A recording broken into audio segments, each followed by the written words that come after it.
The Zephyrian High Council had spent 3 centuries perfecting their ultimate weapon.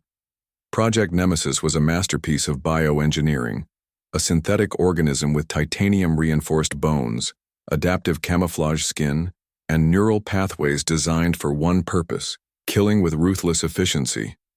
Its creators had programmed it with combat algorithms from 1,000 conquered species, making it theoretically unstoppable. Dr. Elena Vasquez first encountered specimen X7 in the abandoned research facility on Kepler 442b. The human survey team had expected to find empty laboratories and maybe some salvageable technology.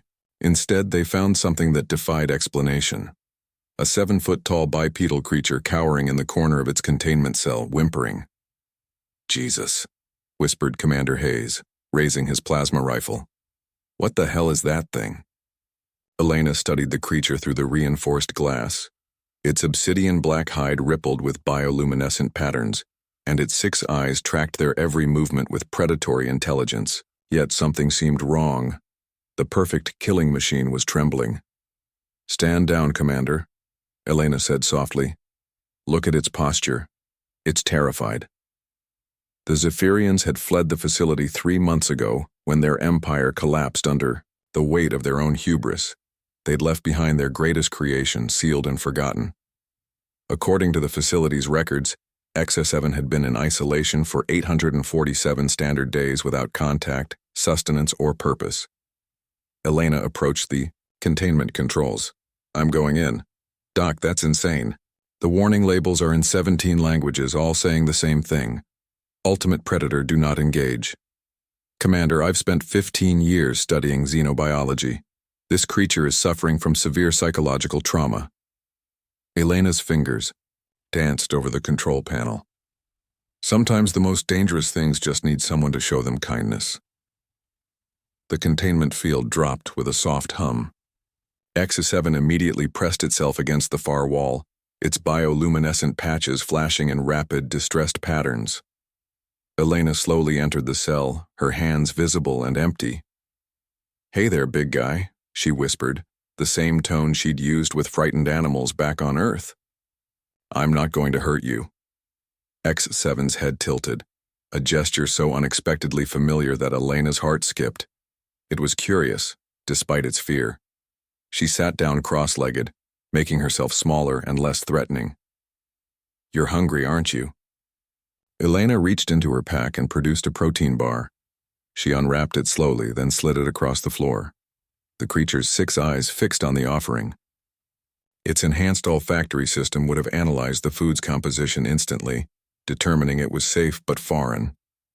After several tense minutes, X7 crept forward and delicately picked up the bar with claws designed to rend armor plating. It ate with surprising gentleness. Over the following days, Elena returned to X7's cell regularly. She brought food, water, and something the Zephyrians had never considered providing: companionship. She spoke to the creature constantly, explaining her research, describing Earth, sharing stories about her dog Max back home.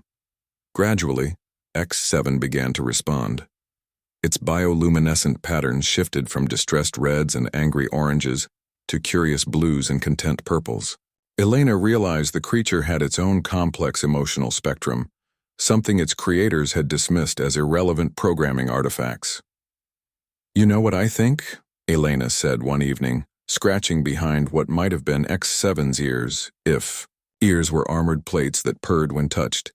"I think they made you too well. They wanted a perfect killer, but they accidentally created a perfect mind.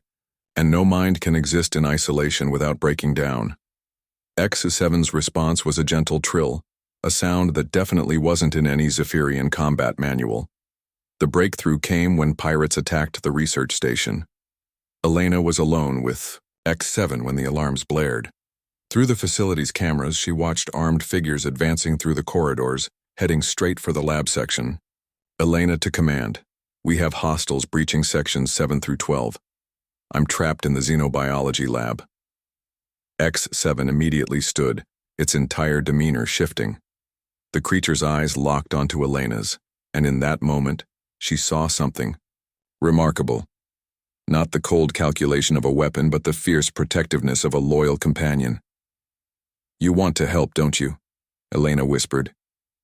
"But you're not a killer anymore, are you? You're something better." The pirates reached the lab just as Elena opened XE7's containment field. The lead pirate, a scarred Keglian mercenary, sneered at the human woman and her pet. Well, what do we have here? Some kind of exotic guard dog?" XE7 stepped between Elena and the pirates. Its adaptive camouflage shifted, displaying brilliant warning patterns that made several pirates step back nervously. The creature's posture was unmistakably protective, not predatory, but defensive. "Stand aside, beast, or we'll put you down," the lead pirate growled, raising an energy weapon. X7's response was swift and precise. It disarmed the pirates with surgical efficiency, using exactly enough force to neutralize threats without causing permanent harm.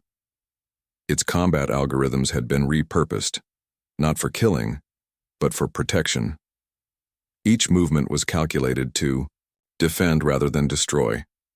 When security forces arrived an hour later, they found the pirates securely restrained and Elena sitting peacefully with X7, who was once again purring as she scratched behind its armored ears. Commander Hayes stared in amazement. "Doc, how did you—" "The report said this thing was engineered to be the perfect killer." Elena smiled, watching X7's bioluminescent patterns pulse in contented waves. "They were wrong, Commander. They didn't engineer the perfect killer. They accidentally engineered the perfect protector. They just needed someone to show them the difference." 3 months later, Elena submitted her final report to the Human Colonial Authority. X7, now officially designated as Guardian, had become the station's most effective security asset. But more than that, the creature had become something its creators never intended: a friend. The Zephyrians had tried to create death incarnate. Instead, they had created something far more dangerous to their empire's philosophy. They had created loyalty, compassion, and the unbreakable bond between a human and her improbable companion. Elena often wondered what the Zephyrian scientists would think if they knew their ultimate weapon now spent its days playing fetch with maintenance drones and learning to recognize human emotional cues. They had engineered the perfect killer, but they had underestimated humanity's greatest superpower: the ability to find friendship in the most unlikely places. Guardian's 6 eyes would track Elena wherever she went, not with predatory focus, but with the devotion of a creature who had learned that sometimes the strongest bonds aren't forged in battle, but in quiet moments of understanding between two very different beings who chose to trust each other. The perfect killer had become the perfect friend, and that, Elena reflected, was the most human victory of all.